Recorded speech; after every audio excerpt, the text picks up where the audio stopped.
नमस्कार दोस्तों finally eighth pay commission का जो ऑफिशियल प्रोसेस है वो स्टार्ट हो चुका है, क्योंकि कल ही सरकार ने जो टीओआर होता है, टर्म्स ऑफ रेफरेंस, उसको अप्रूव कर दिया। आप देख सकते हो खबर, eighth pay commission, good news for central government employees, terms of reference approved by PM Modi led cabinet. इसको थोड़ा सा हम डिटेल में समझेंगे कि ये टीओआर होता क्या है, इसमें क्या क्या चीजें मेंशन की गई हैं, कौन कौन है कमीशन के अंदर, और इसका इंपैक्ट क्या आएगा, आपकी सैलरी के ऊपर क्या इंपैक्ट आएगा जितने भी सेंट्रल गवर्नमेंट एम्प्लॉयज हैं, और इसका असर राज्यों के ऊपर क्या पड़ता है, वो सब कुछ मैं आपको बताऊंगा। चलिए आगे बढ़ते हैं, लेकिन उससे पहले आप सबको बता दूं, आप में से जो भी लोग यूपीएससी की तैयारी कर रहे हैं, 2027 का बैच हो, 2028 हो, कोई भी आप ले सकते हैं। स्पेशली दिवाली एक्सटेंडेड सेल तक आपको एक्स्ट्रा डिस्काउंट मिल रहा है। यूज करना है कोड अंकित लाइव मैक्सिमम डिस्काउंट के लिए, और ये फोन नंबर दिया, आप इस पे कॉल करिए, मेरी टीम आपको अच्छे से गाइड कर देगी। चलिए शुरुआत करते हैं। सबसे पहले देखते हैं कि एग्जैक्टली हुआ क्या है। देखिए, कल union cabinet which is led by prime minister Narendra Modi ji, उन्होंने अप्रूव किया है terms of reference for eighth pay commission. मतलब ये फॉर्मल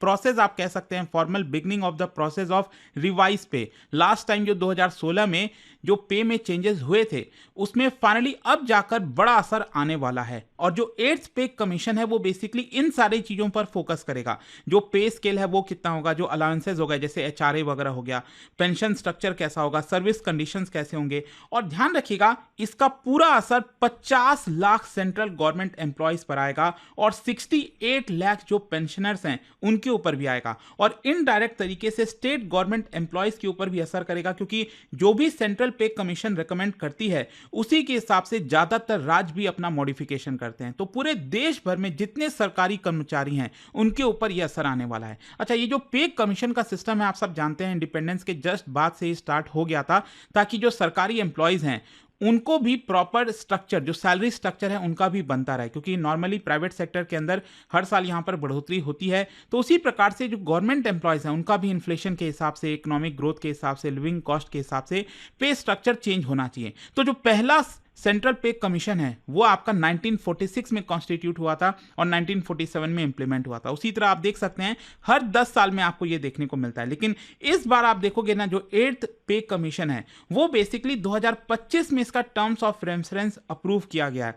मतलब जो पूरा कमीशन का गठन है ये थोड़ा सा आप कह सकते हैं 1 साल डिले हो गया। लेकिन इंपॉर्टेंट चीज इसमें यह है कि मान लीजिए जो कमीशन का जो भी रिकमेंडेशन होगा, मान लीजिए 2026 के एंड में आएगा, तो यहां पर ऐसा नहीं है कि पूरे साल भर की सैलरी आपकी चली गई। मतलब जो एक्चुअल में सैलरी बढ़ेगी उसका पूरा बेनिफिट आपको 1 जनवरी से ही मिल जाएगा। 2026 1 जनवरी से ही, मान लीजिए सरकार अनाउंस करती है 2027 में कि आपकी सैलरी इतनी बड़ी है, तो वो पूरे साल भर की 2026 वाली जो एक्स्ट्रा सैलरी बची है ना, वो भी आपको 2027 में ही मिल जाएगी। इस तरह से चीजें चलने वाली हैं। अच्छा, जो कॉम्पोजिशन है मैं आपको बता दूं, एट्थ सेंट्रल पे कमीशन है, इसमें 3 लोग हैं। एक तो चेयरपर्सन, दूसरे 1 पार्ट टाइम मेंबर, और तीसरे 1 मेंबर सेक्रेटरी। मैं आपको दिखा भी देता हूं, ये आप देख सकते हो जो खबर आई है।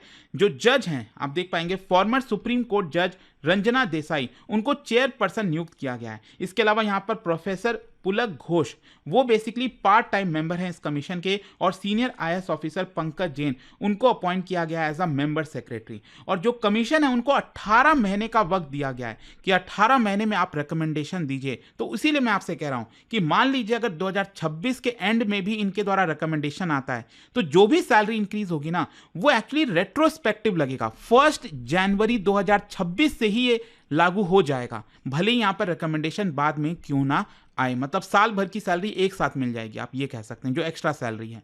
अच्छा, क्वेश्चन ये कि टर्म्स ऑफ रेफरेंस क्या होता है। बेसिकली एक कोर गाइडलाइन है। टर्म्स ऑफ रेफरेंस डिफाइन करता है कि जो सेंट्रल पे कमीशन है उसमें क्या क्या चीजें कंसीडर की जाएंगी, कौन कौन सी चीजों पर रिकमेंडेशन आएगा, वो टर्म्स ऑफ रेफरेंस के ऊपर निर्भर करता है। ये इंश्योर करता है कि जो कमीशन की रिपोर्ट है वो बैलेंस्ड होनी चाहिए। ऐसा ना हो कि एम्प्लॉयज की सैलरी बहुत ज्यादा बढ़ जाए, एक्स्ट्रा ही बढ़ जाए, जिसकी वजह से सरकार के पास ऊपर बोझ बहुत ज्यादा हो जाएगा। फिजिकली रिस्पॉन्सिबल भी होना जरूरी है, मतलब सरकार के ऊपर भी बहुत ज्यादा बोझ ना बढ़े, और साथ ही साथ एम्प्लॉयज फ्रेंडली भी होना चाहिए, एम्प्लॉय की भी सैलरी अच्छी खासी बढ़नी चाहिए। तो यहां पर टर्म्स ऑफ रेफरेंस बेसिकली 7 चीजें हैं। सबसे पहला है रिव्यू द स्ट्रक्चर ऑफ पे अलाउंसेज एंड पेंशन। मतलब यहां पर जो कमीशन है वो ये देखेगी कि जो करंट पे मिल रहा है इस समय एम्प्लॉयज को, क्या वो एडिक्वेट है कि नहीं, इसमें कितना इजाफा करना चाहिए ताकि जो परचेजिंग पावर है गवर्नमेंट एम्प्लॉयज़ की वो मेंटेन रहे।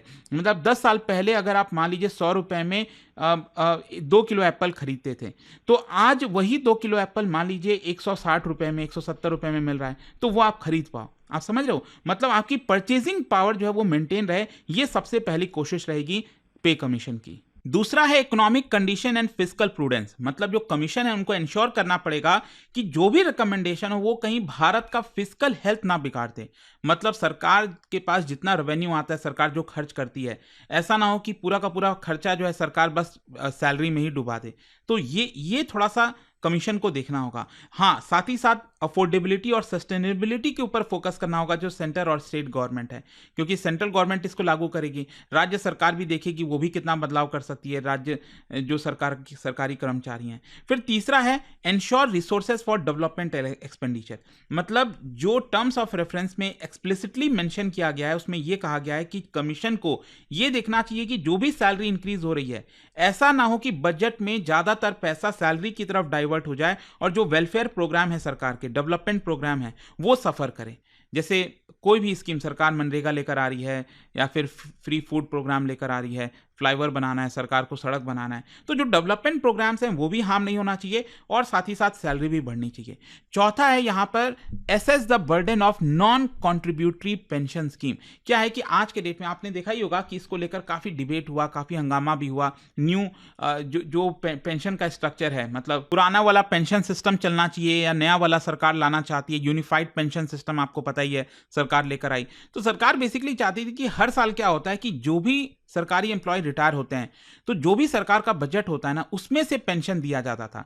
लेकिन सरकार अब ये चाहती थी कि यहाँ पर जो भी आपको सैलरी मिल रही है उसमें से कुछ हिस्सा कट हो जाए, वो चला जाए पेंशन की तरफ, उसमें जो भी ग्रोथ हो उसके हिसाब से रिटायरमेंट के बाद आपको ऑटोमेटिकली पेंशन मिलता रहे। तो इसकी वजह से सरकार के बजट पर भी बर्डन नहीं आएगा। तो यहाँ पर जो टर्म्स ऑफ रेफरेंस दिया गया है इस बार पे कमीशन को, उनको बोला गया है कि आपको बर्डन एसेस करना है कि पेंशनर्स को जो भी इंक्रीज हो रहा है, जो भी पेंशन इंक्रीज हो रही है, इसका असर भारत सरकार के बजट पर कितना आएगा, वो भी यहां पर उनको देखना है। फिर नेक्स्ट है आपका consider parity with other employment sector. क्या है कि सेंट्रल पब्लिक सेक्टर अंडरटेकिंग है, जो पीएसयूज हो गए, प्राइवेट सेक्टर हो गए, उसमें सैलरी का ट्रेंड कैसा चल रहा है, उसको कंपेयर करके पे कमीशन को देखना है कि गवर्नमेंट एम्प्लॉय को कितना पैसा मिलना चाहिए। मतलब मार्केट के हिसाब से ऐसा ना हो कि बहुत ज्यादा हाई हो जाए। प्राइवेट सेक्टर में अगर किसी को 20-25 हजार की ही नौकरी मिल रही है, 30 हजार की नौकरी मिल रही है और पता चले यहां पर मिनिमम सैलरी 1.5 लाख कर दी गई, तो वो इतना डिफरेंस नहीं होना चाहिए।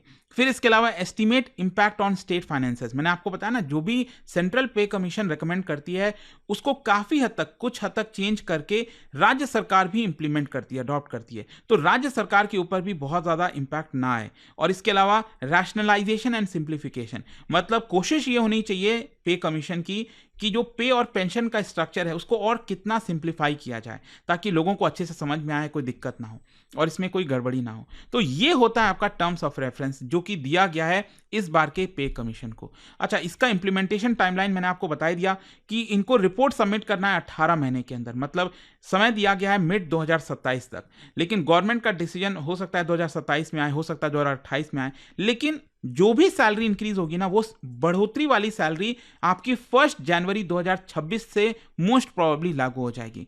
मान लीजिए 2028 में सरकार अनाउंस करती है तो 2026 की एक्स्ट्रा सैलरी, 2027 की एक्स्ट्रा सैलरी, ये साथ में ही आपको यहां पर मिल जाएगा। तो इससे बेनिफिट आपका 2026 से ही लागू हो जाएगा, लेकिन हो सकता है इसका अनाउंसमेंट बाद में किया जाए। अच्छा, इसका एक्सपेक्टेड आउटकम क्या है? मतलब ये जो पे कमीशन है वो क्या रिकमेंड कर सकती है? देखो, अभी तो रिपोर्ट आएगी, बनेगी, काफी कुछ होगा, लेकिन ज्यादातर जो एक्सपेक्टेशन है यहां पर जो मीडिया रिपोर्ट्स में चल रहा है, एक तो फिटमेंट फैक्टर को लेकर। जो 7th पे कमीशन था 2016 से जो इंप्लीमेंट हुआ है उसमें फिटमेंट फैक्टर 2.57 है। इसका मतलब होता है जो बेसिक पे आप उसको मल्टीप्लाई कर देते हो 2.57 से। अब इस बार क्या है, जैसे मान लीजिए यहां पर क्या हुआ था, 7th पे कमीशन में जो 2.57 फिटमेंट फैक्टर रखा गया था, इसकी वजह से जो मिनिमम बेसिक पे है वो 7,000 रुपए से इंक्रीज होकर 18,000 रुपए चला गया। मान के चलिए अगर मैं कहता हूं कि इतना ही फिटमेंट फैक्टर रहता है इस बार भी, तो उस केस में यहां पर जो मिनिमम सैलरी है वो 18,000 से बढ़कर 46,260 रुपीज चला जाएगा। और वहीं जो मिनिमम पेंशन है वो भी आपका इंक्रीज होकर 9,000 रुपए से इंक्रीज होकर 23,000 रुपए तक जा सकता है। लेकिन ज्यादातर एक्सपर्ट्स का मानना है कि अनरियलिस्टिक है, थोड़ा सा फिटमेंट फैक्टर हो सकता है 1.92 के आसपास रहे। मतलब अगर ये 1.92 भी रहता है तो भी 92% इंक्रीज होगी सैलरी, मतलब 18,000 से बढ़कर ये हो जाएगा 34,560 रुपीज। मतलब अच्छी खासी सैलरी यहां पर इंक्रीज होगी। लेकिन हाँ, ध्यान रखिएगा, क्या होता है कि जो डीएनएस अलाउंस है ना, वो आपको ध्यान में रखना है, वो ऑटोमेटिकली जीरो हो जाता है फिर, क्योंकि अभी आई थिंक कितना चल रहा है डीएनएस अलाउंस 7th पे कमीशन के हिसाब से अभी शायद 58% चल रहा है ना, एक बार मेरे को बता दीजिएगा, शायद इसी के आसपास चल रहा है। तो वापस से अब ये जीरो हो जाता है, तो उस हिसाब से अगर आप देखोगे तो बहुत ज्यादा ऐसा डबल ट्रिपल सैलरी नहीं है। लेकिन हाँ, 2016 की अगर आप सैलरी से कंपेयर करोगे तो ऑब्वियस ही बात है ये आपको सैलरी 2 गुना 2.5 गुना देखने को मिल सकती है। अच्छा, इसके अलावा हाउस रेंट अलाउंस बताया जा रहा है कि नॉर्मली पिछले बार जो पे कमीशन है उन्होंने 8 to 24% रखा था, इस बार थोड़ा सा इंक्रीज होगा, क्योंकि बड़े शहरों वगैरह में आपने देखा होगा थोड़ा सा रेंट इंक्रीज हुआ है, रियल इस्टेट के दाम वगैरह बढ़े हैं, तो 10 से 27% हो सकता है। और मैक्सिमम पे पिछले वाले पे कमीशन में 2.5 लाख था जो कैबिनेट सेक्रेटरी का होता है, ये बढ़कर हो सकता है 3.5 से 4 लाख रुपए तक हो जाए। और पेंशन का फॉर्मूला 50% होता है, जो भी आपने लास्ट सैलरी ड्रॉ की थी वो लगभग अभी भी वैसा ही होगा, लेकिन थोड़ा सा रूल सिंप्लीफाई हो सकता है। अच्छा, इसमें चैलेंजेस क्या हैं, क्योंकि बात तो बड़ी बड़ी की जा रही है। अभी सबसे बड़ा चैलेंज तो फिस्कल स्ट्रेस, मतलब यूनियन बजट के ऊपर जो सैलरी और पेंशन का भार है, इसका लगभग 1.5 से 2 लाख करोड़ रुपए हर साल एक्स्ट्रा खर्च करना पड़ेगा। दूसरा, स्टेट फाइनेंस के ऊपर भी असर आएगा, जैसा मैंने आपको बताया, जो राज्य सरकारें हैं वो भी इसी तरह से इंप्लीमेंट करती हैं।